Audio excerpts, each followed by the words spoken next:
आप कहाँ से रिकॉर्ड ना करें।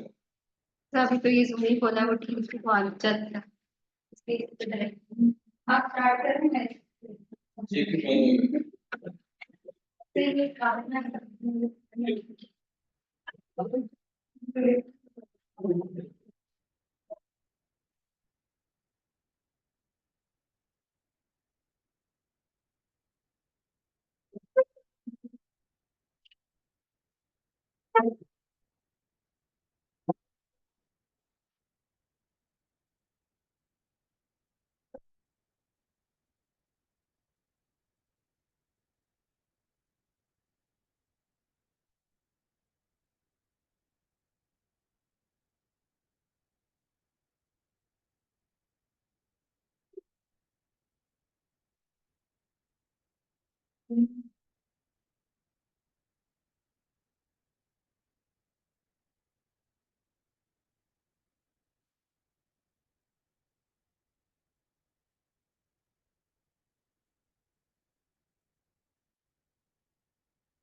उत्तर ये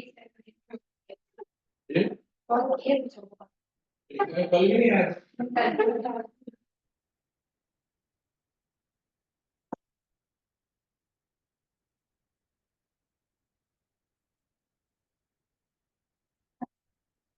starting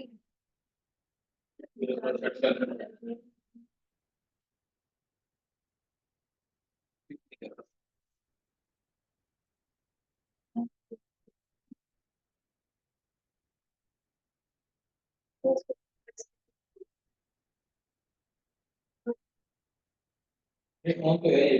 this is stand by press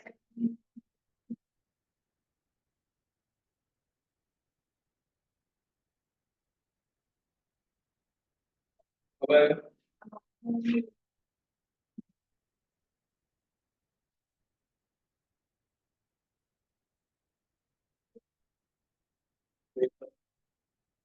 और वो अभी हो जाता है।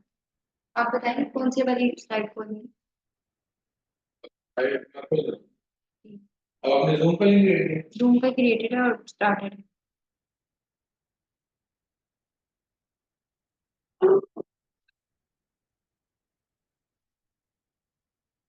तो ये इसका हो जाता है।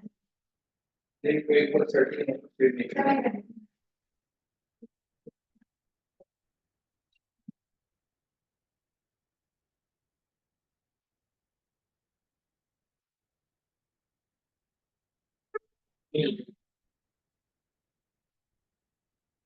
चले हम स्टार्ट करें।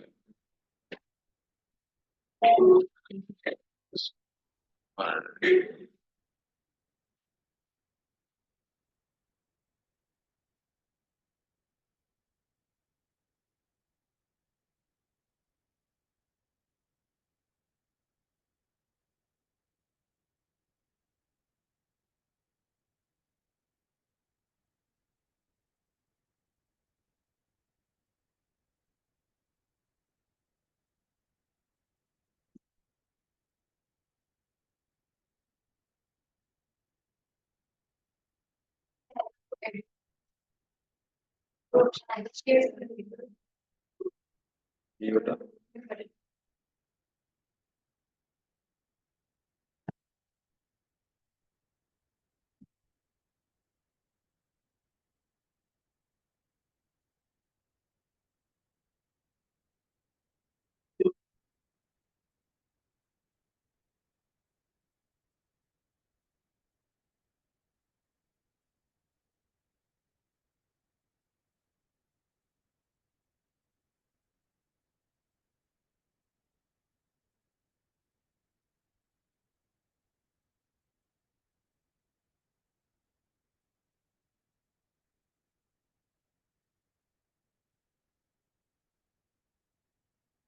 एक बार बैक करिए।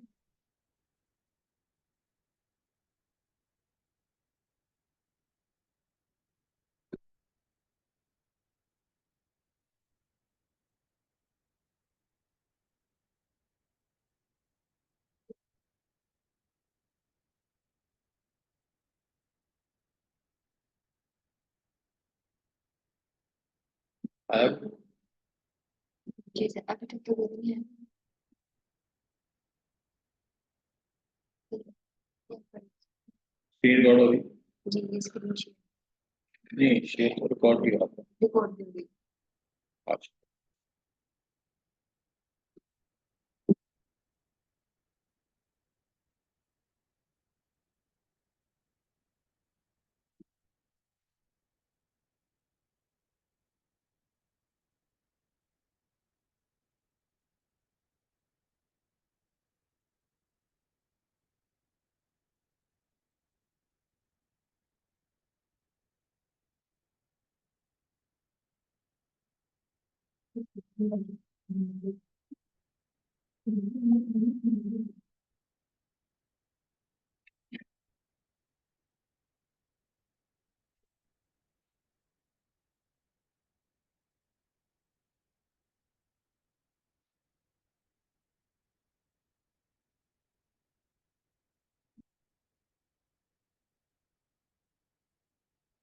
ठीक, शुरू करें।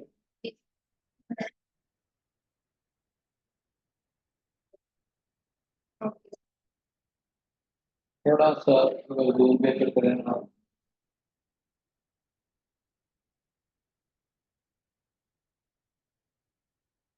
बस बस नहीं, वो बाहर चला जाएगा, अब ठीक है उसको पीछे लाए। सर, ये स्लाइड नहीं कर। मैं जूम के बारे में थोड़ा सा फोकस, नहीं फोकस है, फोकस। जूम नहीं, ठीक है, फोकस थोड़ा बेहतर करें।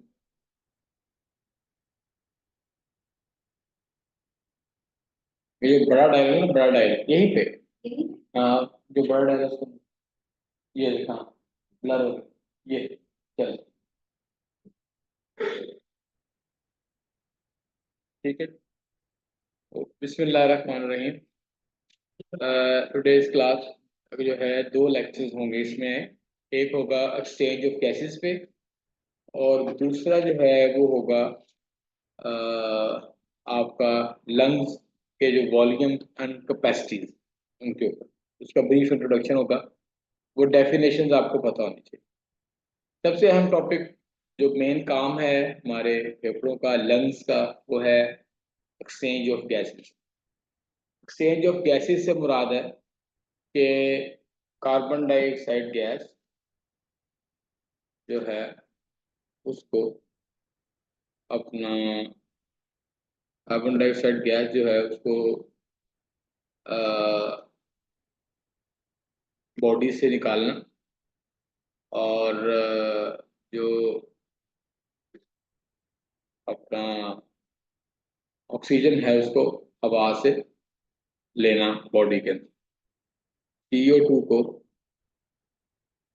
बाहर निकालना, और ऑक्सीजन को अंदर कर बॉडी के अंदर।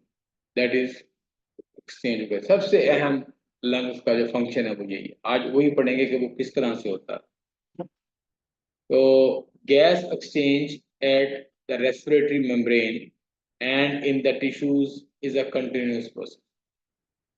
कहने का मतलब है कि जो जो भी गैसीय एक्सचेंज हो रहा है, मतलब गैसीय एक्सचेंज से मुराद है कार्बन डाइऑक्साइड गैस बॉडी से निकल रही है और ऑक्सीजन बॉडी के अंदर आ रही है बाहर हवा से। वो रेस्पिरेटरी मेम्ब्रेन के लेवल पे हो रहा है।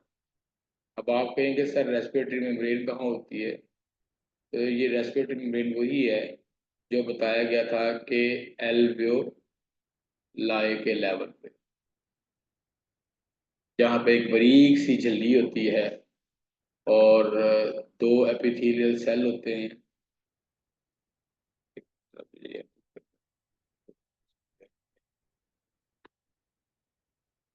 दो एपिथेलियल सेल होते हैं, दो लेयर्स, एक तय ये, एक तय ये, ठीक है।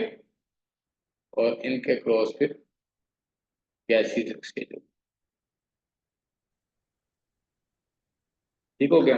अब बताएंगे ये एपिथेलियल सेल कहाँ का है, ये वाली लेयर कहाँ है। पर टू सेल थिक ये मेम्ब्रेन होती है, टू सेल थिक।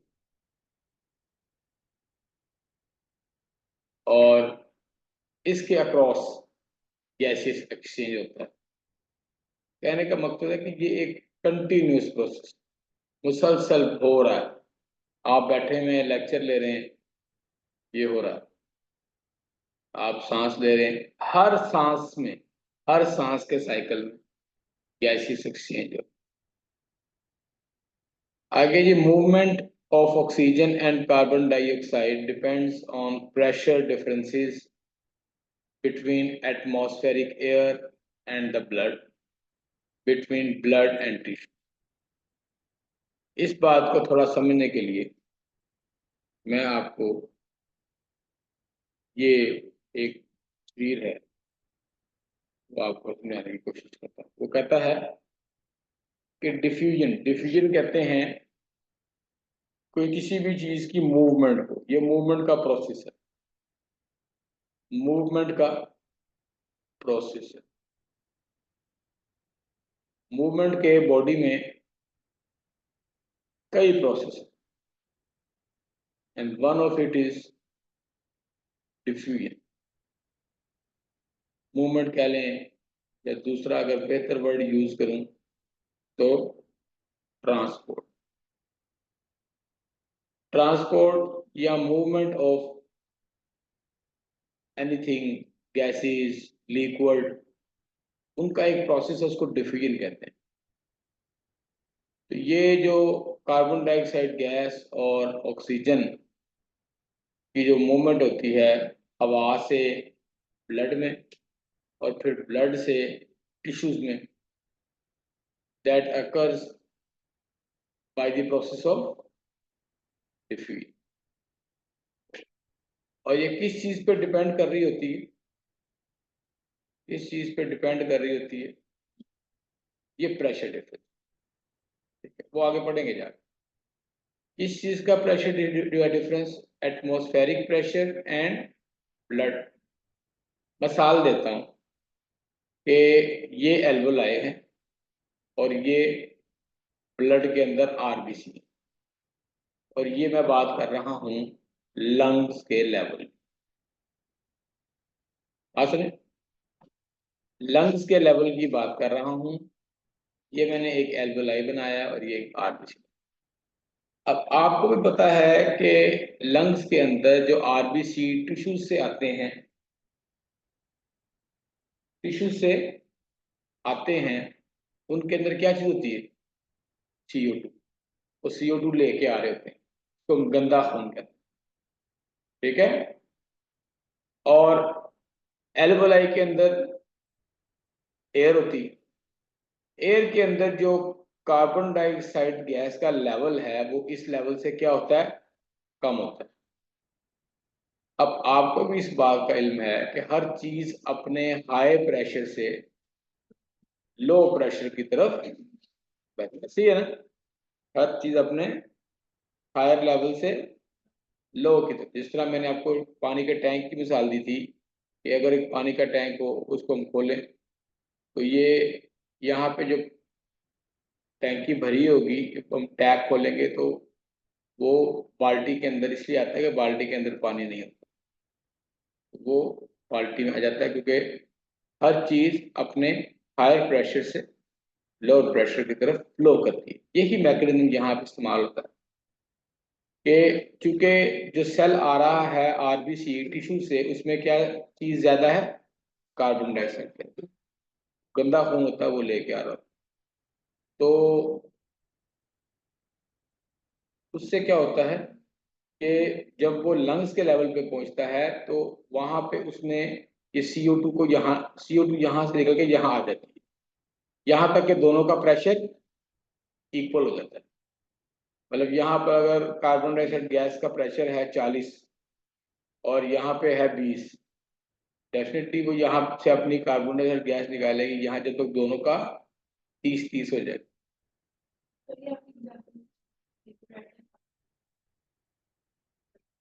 आपको लिखा हुआ नजर नहीं आ रहा ना? समझ आप रही हैं ना? तो मैं आपको दोबारा आगे एक्सप्लेन करूंगा इसको। ठीक है। तो कहने का मकसद है कि सिर्फ चाहे वो लंग का लेवल हो चाहे टिश्यू का लेवल हो, जो गैसेस एक्सचेंज है वो प्रेशर डिफरेंस पे डिपेंड करेगा। प्रेशर डिफरेंस किस चीज का? एटमॉस्फेरिक एयर का, जो जो लंग में है, सांस लिया मैंने, एयर एल्वोलाई में चली गई, उसका प्रेशर डिफरेंस और आरबीसी का प्रेशर डिफरेंस। दूसरा एक्सचेंज कहाँ पे हो रहा है? टिश्यू लेवल पे, जहाँ पे आरबीसी कार्बन डाइऑक्साइड गैस को लेते हैं और ऑक्सीजन छोड़ते हैं। ठीक है, तो वो भी प्रेशर डिफरेंस, वो आगे बात करेंगे। अगली बात यह है कि the gaseous exchange between the alveoli and the blood stream, वही बात जो मैंने आपसे की, the gaseous exchange between alveoli and the blood, blood mean RBC, क्योंकि खून में क्या होता है? आरबीसी होते हैं जो मेनली काम कर रहे होते हैं। ठीक है, तो it is called as external respiration, is a continuous process as the alveoli are never empty। इस कॉन्सेप्ट को समझने का मतलब यह है कि ये जो हमारा एल्वोलाई है, अब जब मैं सांस लेता हूँ एयर अंदर चली जाती है, सांस निकालता हूँ एयर बाहर आ जाती है, लेकिन जब मैं एयर बाहर निकालता हूँ तो सारी एयर बाहर नहीं आती, कुछ एयर एल्वोलाई में रह जाती है। तो इसलिए वो कह रहा है कि एल्वोलाई कभी भी खाली नहीं होते, उनमें एयर रहती है। इसलिए जो एक्सटर्नल रेस्पिरेशन है, जो कि गैसेस एक्सचेंज है between alveoli and the blood means RBC, इसको हम एक्सटर्नल रेस्पिरेशन कहते हैं। It is a continuous process, ये एक मुसलसल प्रोसेस है। मतलब ये नहीं होता कि आप सांस लेंगे, ऑक्सीजन हवा अंदर जाएगी तो फिर एल्वोलाई से वो ट्रांसफर होगा। एल्वोलाई के अंदर वो मुसलसल ट्रांसफर हो रहे हैं, क्योंकि एल्वोलाई में एयर हमेशा रहती है, कुछ देर बाद वो एयर रिप्लेस हो जाती है मेरे सांस लेने की वजह से। So it is independent of the respiratory cycle. मतलब ऐसा नहीं है कि अगर रेस्पिरेटरी साइकिल जो है वो मैं एक एक मिनट में तब जो है 15 टाइम्स मैं सांस लेता हूँ, तो ऐसा नहीं है।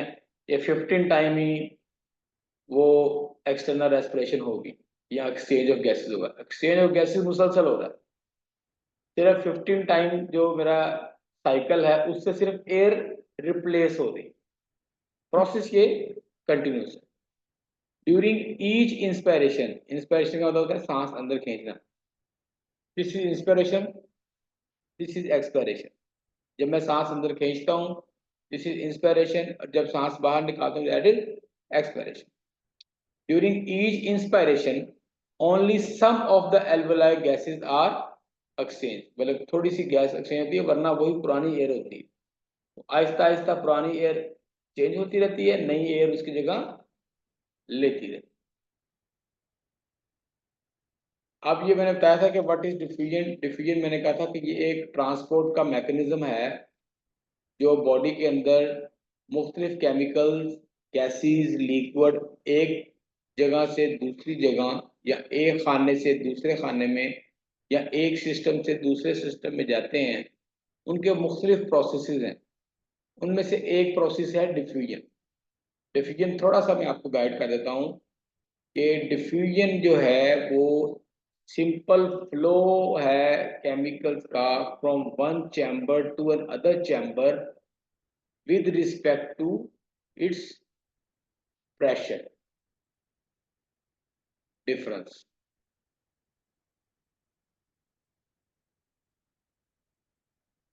बात समझ लगी? मतलब अगर इस चैम्बर के अंदर या इस सेल के अंदर कार्बन डाइऑक्साइड गैस का प्रेशर है 50, अब नजर आ रहा है, और यहाँ पर है 20, तो प्रेशर डिफरेंस आ गया ना। तो ये जो इसकी सेल की मेम्ब्रेन्स हैं, जो इस सेल की मेम्ब्रेन्स हैं, इनके थ्रू ये कार्बन डाइऑक्साइड गैस पास हो जाएगी due to pressure difference.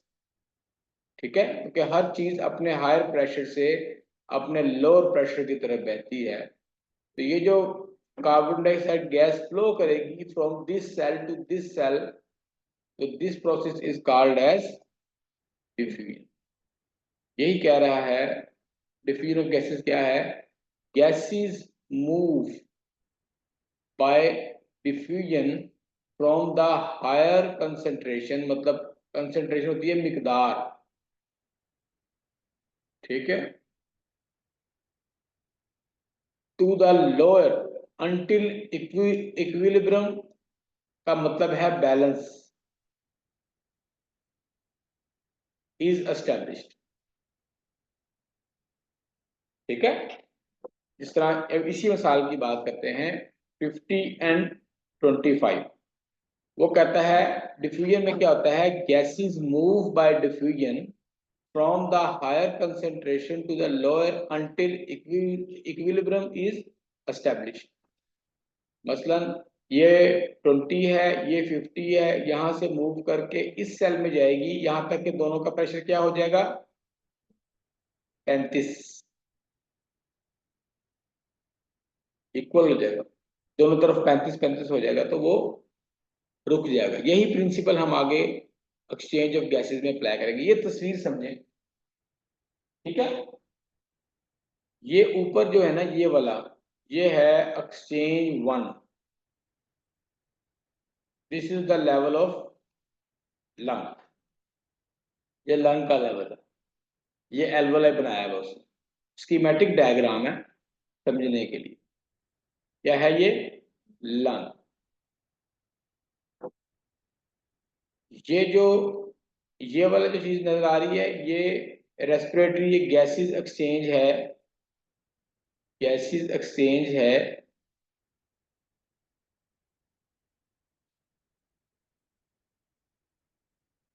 Gases exchange है at the level of lung, ठीक है। ये क्या चीज है, ये हार्ट है, और ये क्या है, ये टिश्यू हमारी बॉडी है, ठीक है। अब इसको समझ लेंगे ना तो आपको समझ लग जाएगी। अब क्या होता है, यहां से शुरू करते हैं, इधर से नीचे से शुरू करते हैं आपको समझाने के लिए कि ये नीचे क्या है, ये है टिश्यू यानी सेल, ये लिखा भी हुआ है सेलुलर रेस्पिरेशन। अब सेल के लेवल पे आपको पता है ऑक्सीजन इस्तेमाल होती है, हमारा सेल ऑक्सीजन इस्तेमाल करता है और कार्बन डाइऑक्साइड गैस जो है वो प्रोड्यूस करता है। अब कार्बन डाइऑक्साइड गैस जो है वो हमारी बॉडी का क्या है, एक वेस्ट मटेरियल है, इसको बाहर निकालना। तो जो खून की नालियां, ये खून की नालियां टिश्यू लेवल पे हैं, सेल लेवल पे हैं, वो क्या करते उनमें बताएं क्या होगा। फिर यहाँ पे आपको बताएं, अगर ये सेल लेवल में CO2 नजर आ रहा है बेटा, CO2 बन रही है, मिकदार में ज्यादा है, और ऑक्सीजन इस्तेमाल हो रही है, मतलब मिकदार में कम हो रही है, तो फिर जब यहाँ पर जो RBC हैं, रेड ब्लड सेल, उनमें क्या होना चाहिए, क्या होगा, तो ये होगा कि उनके अंदर कार्बन डाइऑक्साइड गैस की मिकदार सेल के हिसाब से क्या होगी, कम होगी, शाबाश। तो क्या होगा फिर, carbon dioxide gas will move from cell to blood, ठीक है ना, ब्लड में चली जाएगी। और जो ये RBC, ये हार्ट है ना, हार्ट ने जो पंप किया हुआ है वो वाला खून जो लंग से आया है, साफ खून, उनमें ऑक्सीजन की मिकदार क्या होगी, ज्यादा होगी, क्योंकि सेल तो इस्तेमाल कर रहे हैं, उनमें ऑक्सीजन कम ही रहती है। तो वो क्या हो गए, oxygen will move to the cell and carbon dioxide gas will move to the blood, क्योंकि गैसियस एक्सचेंज का प्रेशर डिफरेंस के साथ ताल्लुक है। जब सेल के लेवल पे ऑक्सीजन इस्तेमाल होती जा रही है तो ऑक्सीजन की मिकदार कम होती जा रही है, और क्या पैदा हो रहा है, कार्बन डाइऑक्साइड गैस पैदा हो रही है। जब वो, इसका मतलब है कि सेल लेवल पे कार्बन डाइऑक्साइड गैस जो है वो ज्यादा होती है और ऑक्सीजन कम होती है। तो जब वहां पर खून के सुर्ख खुलगे, जिनको रेड ब्लड सेल या RBC कहते हैं, वो पहुंचेंगे, तो वो उनमें क्या होगा कि वो अपनी कार्बन डाइऑक्साइड गैस जो कि उनके पास ज्यादा है और सेल के पास कम है, क्योंकि सेल इस्तेमाल कर चुका है, वो अपनी एक ऑक्सीजन को रिलीज करेंगे और वो सेल के अंदर चली जाएगी ताकि मजीद आगे इस्तेमाल हो सके। और दूसरी तरफ सेल अपनी कार्बन डाइऑक्साइड गैस को ब्लड में रिलीज कर देगा। अब यहाँ से गंदा खून, ये देखें गंदा खून हार्ट में आ गया। हार्ट के कौन से चैम्बर में आ गया, ये हम जब हम CVS पढ़ेंगे ना तब बताएंगे हार्ट के कितने चैम्बर होते हैं। यहाँ पर सिर्फ आपके समझने के लिए है कि राइट साइड में है, यहाँ से ये खून की नालियों से पंप होके, ये देखें ये तीर का निशान लगा हुआ है, ये आ गया लंग्स में सफाई के लिए। फैक्ट्री में चला गया भाई इसको सफाई करो, क्योंकि मैंने दोबारा इसको खून को कहाँ भेजना है, टिश्यूज पे भेजना। तो जब ये लंग्स के लेवल पे आया तो फिर इनमें बताएं किस चीज की मिकदार ज्यादा थी। ये वही खून है ना जो टिश्यू से आया। जब ये लंग के लेवल पे खून पहुंचा तो इसमें किस चीज की मिकदार ज्यादा थी। शाबाश, वेरी गुड। इसमें कार्बन डाइऑक्साइड गैस की मिकदार ज्यादा थी, CO2 की मिकदार ज्यादा थी और ऑक्सीजन की कम थी, क्योंकि ये कहाँ से आया हुआ है, टिश्यू से। अब इसने अपने आप को रिफिल करना है, रिचार्ज करना है। तो क्या होगा, एल्वल यहाँ पर एल्वलाई में क्या, कहाँ से हवा आई हुई है, बाहर से। मतलब ये एल्वलाई हैं तो इनमें किस चीज की मिकदार ज्यादा है, ऑक्सीजन की मिकदार ज्यादा है और कार्बन डाइऑक्साइड गैस की मिकदार कम है विद रिस्पेक्ट टू ब्लड। तो ब्लड क्या करेगा यहाँ पर, अपनी फिर CO2 क्या करेगी, CO2 ब्लड को छोड़ के एल्वोलाई में आ जाएगी, क्योंकि आपको पता है हर चीज अपने हायर कंसेंट्रेशन से लोअर कंसेंट्रेशन की तरफ बहती है। तो चूंकि इस गंदे खून में CO2 की मिकदार ज्यादा है तो वो CO2 will move from blood to alveoli, और चूंकि इसमें ऑक्सीजन की मिकदार कम है तो ये oxygen will move to the blood from air, और यहाँ से फिर जब हम सांस लेते हैं तो ये CO2 बाहर चली जाती है और ऑक्सीजन आ जाती है। ठीक हो गया। दिस इज द सिंपलेस्ट तस्वीर, ये बहुत अच्छी तस्वीर थी जिसमें हर लेवल पे आपको गैसेस एक्सचेंज का पता चलता है। ठीक है, आप इसको पढ़ेंगे तो you will get an idea. ठीक है जी, आगे चलें। ये देखें, ये अब मैंने एक स्कीमेटिक डायग्राम है जो कि एक पार्ट को शो कर रही है जो एल्वेलाई के लेवल पे। ठीक है, यहाँ से हवा आई, मैंने सांस लिया, साफ हवा फ्रेश हवा अंदर आई, जिसमें CO2 की मिकदार कम थी, ऑक्सीजन की मिकदार ज्यादा था। आपको पता है हमारी एयर में 70% ऑक्सीजन होती है, तकरीबन 70 to 75%, 80% के करीब। 71 भी आता है डाटा के अंदर, 12 हम 70 पे ही रहते हैं। 70-75% के करीब ऑक्सीजन होती है। तो ये जो ऑक्सीजन होती है जब वो होगी यहाँ पर, ये देखें O2। ठीक है, जो यहाँ पे ये जो है ना, ये जो रेड रेड डॉट है ये RBC है। ठीक है, बात समझ रहे हैं?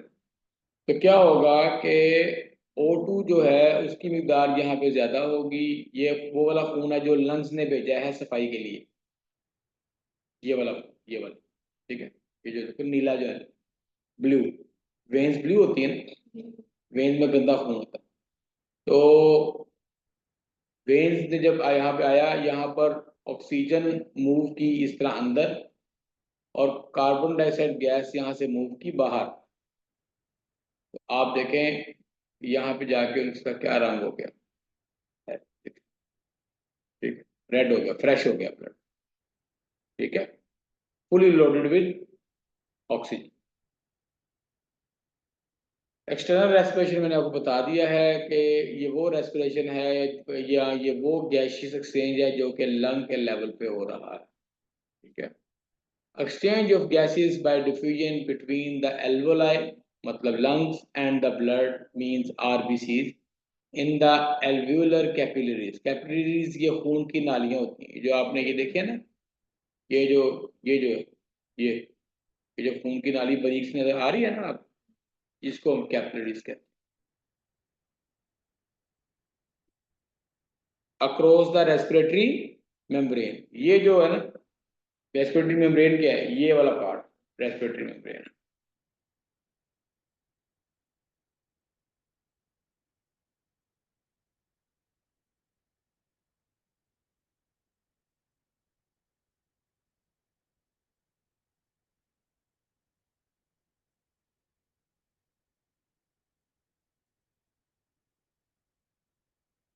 ठीक है जी, आगे चलते हैं। Each alveolar wall is one cell thick, ये मैंने आपको बताया है। Each alveolar wall is one cell thick and is surrounded by the network of tiny capillaries. Venous blood arriving at the lung in the pulmonary artery contain high level of CO2 and low level of O2। इसमें को बात मैं बात सारी आपसे कर चुका हूँ कि जो एल्वुलर वॉल है वो एक सेल जितनी मोटी होती है और उसके बाहर होती है कैपिलरीज, वो भी एक सेल मोटी होती है।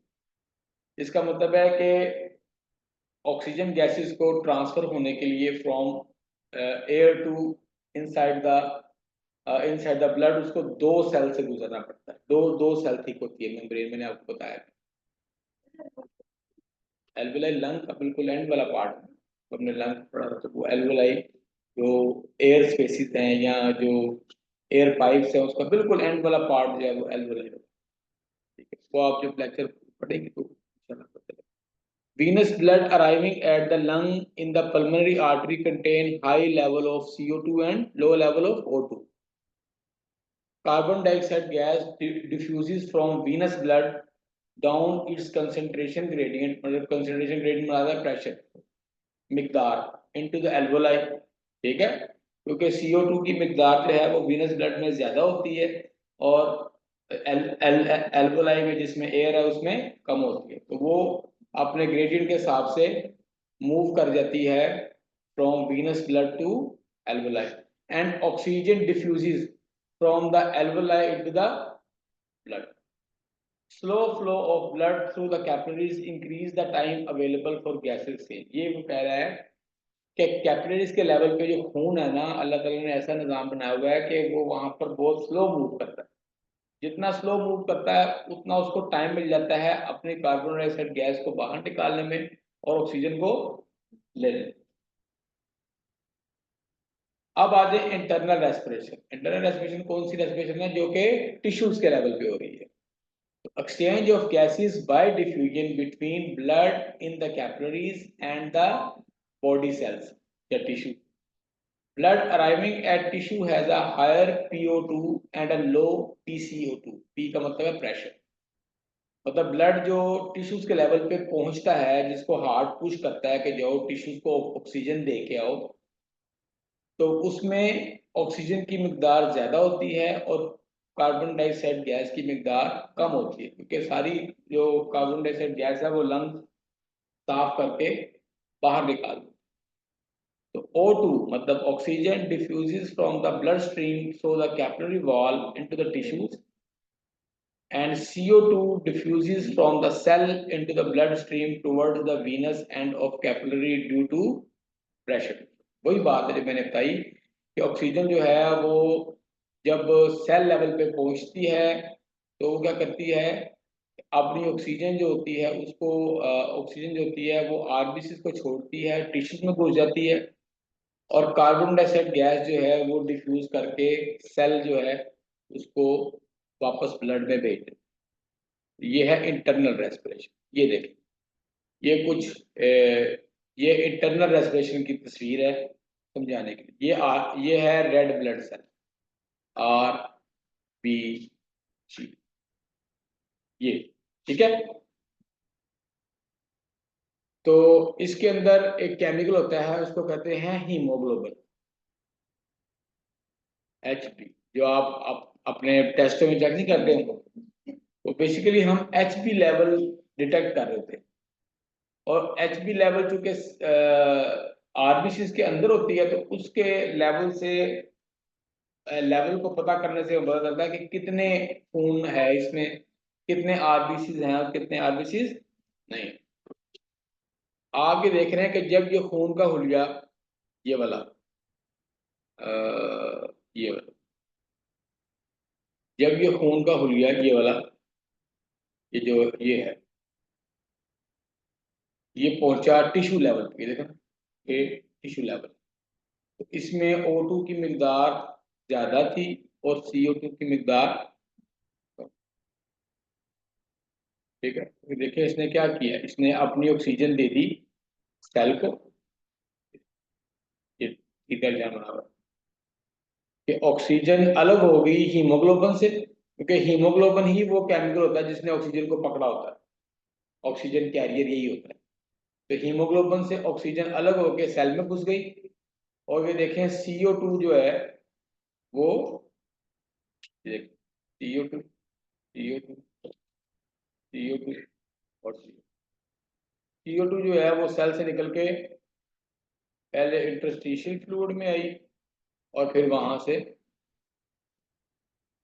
आरबीसी के अंदर आ। This is a simple mechanism, this is called, इसका उल्ट कहाँ होता है, लंग्स के अंदर। ये टिश्यूज के लेवल पे है, वो लंग्स के level. Oxygen and carbon dioxide gas are transported in the blood in different veg.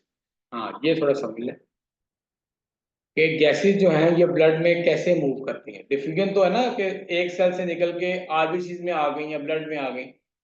अब वो कहते हैं कि मूव किस तरह करती हैं। तो ऑक्सीजन जो होती है that is carried in the blood in two ways, दो किस्म के तरीकों से मूव करती है।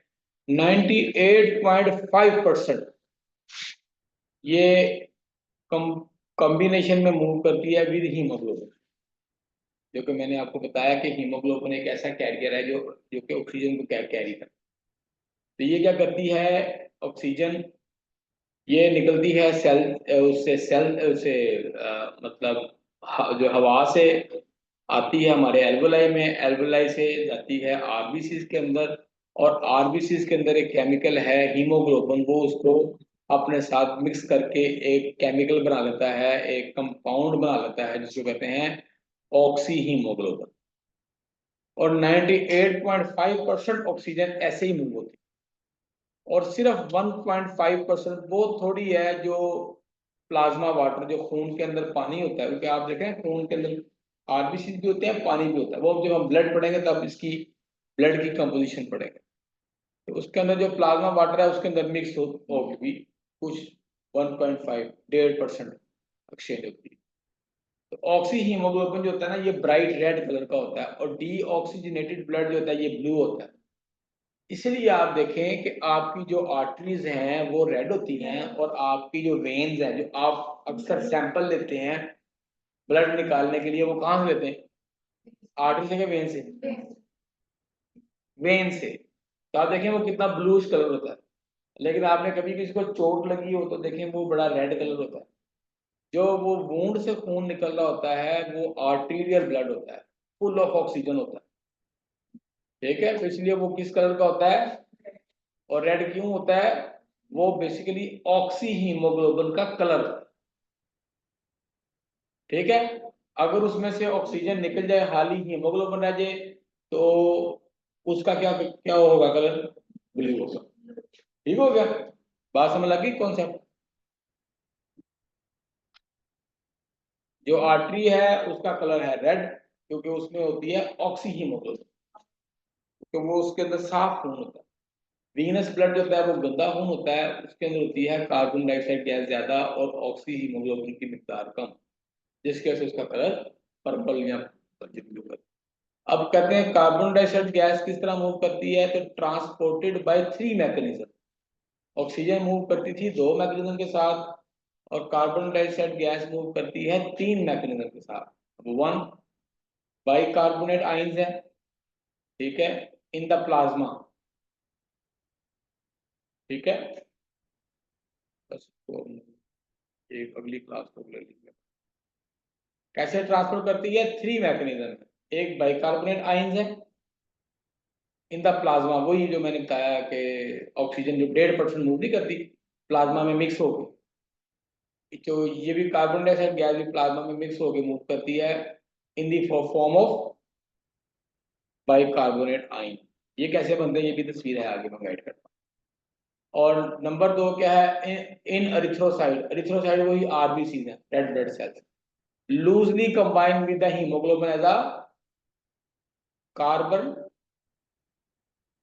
कार्बोमिनो हीमोग्लोबिन।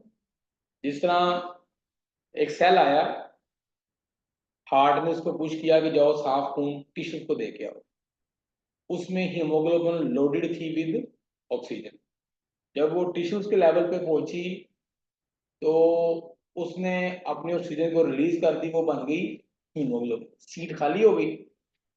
फिर जब सेल ने अपने कार्बन डाइऑक्साइड गैस को डिस्चार्ज किया कैपिलरीज के अंदर, तो वो जो सीट खाली थी वो फिल कर दी कार्बन डाइऑक्साइड गैस। ठीक हो गया, तो वो बन गई कार्बोमिनो हीमोग्लोबिन। तो 23% जो है वो कार्बन डाइऑक्साइड गैस इस तरह से मूव होती है, और 7% जो है वो प्लाज्मा में एज अ कार्बन डाइऑक्साइड। अब आप कहेंगे सर वो ऊपर भी आपने बताया प्लाज्मा में और नीचे भी प्लाज्मा में बताया। नहीं, फर्क ये है कि ये इन दी फॉर्म ऑफ ये HCO3 आयन की सूरत में जाती है, और ये 7% एज अ CO2 जाती है। ठीक है, तीन मैकेनिज्म कार्बन डाइऑक्साइड गैस के हो गए और दो मैकेनिज्म ऑक्सीजन के। अब आप कह रहे हैं सर वो आयन कैसे बनते हैं, तो ये आयन बन रहे हैं, ये जरा देख लें खुद। ये सेल है, ये सेल है, ठीक है। मतलब ये कौन सी रेस्पिरेशन हुई फिर, अगर ये सेल है तो ये कौन सी रेस्पिरेशन हुई हैं? नहीं, एक्सटर्नल हुई कि इंटरनल हुई? इंटरनल, शाबाश, ये इंटरनल रेस्पिरेशन। तो CO2, ये CO2 देखो पड़ी हुई है, ठीक है। CO2 सेल मेम्ब्रेन को क्रॉस किया और आर, इसको सबको समझ लेना जरा, क्रॉस किया और आ गया रेड ब्लड सेल। CO2 और ऑक्सीजन मिलके एक कंपाउंड बन गया कार्बोनिक एसिड H2CO3। ये कार्बोनिक एसिड कन्वर्ट हुआ दो हिस्सों में, एक H आइंस में और बाइकार्बोनेट आयन। ये बाइकार्बोनेट आयन इस तरह से बनते हैं सेल। फिर ये सेल इनको ट्रांसफर करता है एल्वेओलाई लेवल। जब ये लंग में आ जाती है, गंदी जो मतलब गंदा ब्लड है या वीनस ब्लड है, तो ये जो बाइकार दोबारा H आयन के साथ मिलके कार्बोनिक एसिड बनता है, और ये वाला सारा मैकेनिज्म उल्टा हो जाता है, और वाटर और कार्बन डाइऑक्साइड गैस बन जाती है, और ये यहाँ से बाहर निकलती है। जी जी, जूम चल रहा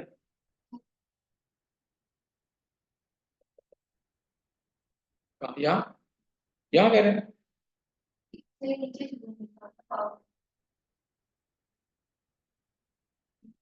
बस, खोलू कह रहे हैं ये वाला? नहीं, स्क्रीन शेयर नहीं, आप नहीं लेनी क्लास, अब कहाँ जाए, ठीक हो। तो ये मैंने आपको थोड़ा एक्सप्लेन ये किया कि वो in the form of bicarb ion कैसे मूव करती है। तो वो मैंने बता दिया कि वो कार्बन डाइऑक्साइड गैस जब सेल के अंदर आती है, तो वो जो है वाटर के साथ मिलके कार्बोनिक एसिड बनाती है, और कार्बोनिक एसिड जो है वो फिर कन्वर्ट होता है H आयन में और बाइकार्ब आयन। तो बाइकार्ब आयन फिर सेल पे पड़े रहते हैं। फिर जब हो जाती है यही जो है जो RBC जो है, ये जब लंग के लेवल पे जाते हैं साफ होने के लिए, तो फिर वो दोबारा ये प्रोसेस रिवर्स होता है और कार्बन डाइऑक्साइड गैस बनता है। आगे आते हैं कि वो regulation of air flow and blood flow in the lung कैसे होती है ड्यूरिंग क्वाइट ब्रीदिंग। मतलब मैं आप बैठे हुए आराम से लेक्चर सुन रहे हैं, आराम से सांस ले रहे हैं, only a fraction of total alveolar numbers are being ventilated. मतलब अगर मेरे बॉडी में 1000 एल्वुलाई हैं, जब मैं नॉर्मल सांस ले रहा हूँ तो सारे एल्वुलाई काम नहीं करते, ऑफ फ्रैक्शन थोड़े से काम करते हैं, बाकी रेस्ट में होते हैं। ठीक है, usually in the upper lobe, ये जो मेरी अपर लोब है इसके जो एल्वुलाई हैं वो काम करेंगे, बाकी काम नहीं करेंगे। And much of the remaining lung is temporary collapse, और बाकी लंग जो है वो रेस्ट कर रहा होता है। और जब मैं एक्सरसाइज करता हूँ, सीढ़ियाँ चढ़ता हूँ, भागता हूँ, दौड़ता हूँ, तब फिर मेरे सारे लंग के जो एल्वुलाई हैं वो खुल जाते हैं और वहां पर गैसियस एक्सचेंज होता है। और ब्लड फ्लो जो है वो मतलब होता है, उसको भी निज़ाम ऐसे बना हुआ है कि ब्लड फ्लो भी सिर्फ उसी हद तक उसी लंग के हिस्से में होता है जो हिस्सा काम करता है। मतलब अगर आप बैठे हुए हैं, रेस्ट कर रहे हैं, खाना खा रहे हैं, लेक्चर सुन रहे हैं, मूवी देख रहे हैं, तो उसमें ब्लड फ्लो सिर्फ उसी लंग के हिस्से में जाएगा जहां पर गैसेस एक्सचेंज हो रहा है, मतलब अपर लोब में। जब आप भागेंगे, दौड़ेंगे, एक्सरसाइज करेंगे, तो फिर ज़ाहिर है जब बाकी एल्वुलाई काम करेंगे तो ब्लड फ्लो भी बाकी एल्वुलाई में बढ़ जाएगा। नॉर्मल जो होता है उसमें वो ब्लड फ्लो रिड्यूस होता है। when the respiratory when the respiratory requirement is increased, जिस तरह मैंने बताया कि एक्सरसाइज में, तो तब क्या होता है, एल्वुलाई भी खुल जाते हैं और ब्लड फ्लो भी उन एल्वुलाई में बढ़ जाता है, वरना कम ही रहता है। तो this is the gaseous exchange, इसको आप शेयर कर लेंगे आपसे इंशाल्लाह। तो आप थोड़ा रेस्ट करेंगे 10-15 मिनट, और फिर आपको जो है ना फाइनल लेक्चर जो है आज का, और वो रेस्पिरेटरी सिस्टम का भी फाइनल लेक्चर है, वो है lung capacities and lung volume.